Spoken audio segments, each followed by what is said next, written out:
Good afternoon বন্ধুরা, আজকে আমি মৌয়ের কাছে এসেছি জানো। তো মৌ এমন সুন্দর ঝাল বানাচ্ছে, আমার নিজেরই তো দেখে লোভ লাগছে। তোমরাও দেখো। আর কী করেছে, প্রচুর জল দিয়ে দিলাম। করিস সাবাস, দারুণ লাগছে।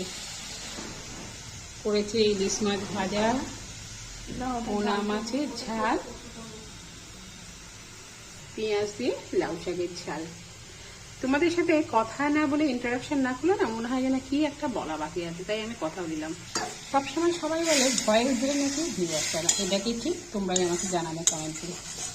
এটা এবার মাছগুলো দিয়ে দেবো, টক করে ফুটছে, হবে না।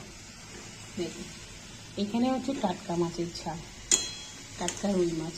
আমরা কলকাতায় খাই বরফের মাছ। ভিডিওটা ভালো লাগলে একটা প্লিজ লাইক করো, শেয়ার করো, নতুন বন্ধুরা প্লিজ সাবস্ক্রাইব করো।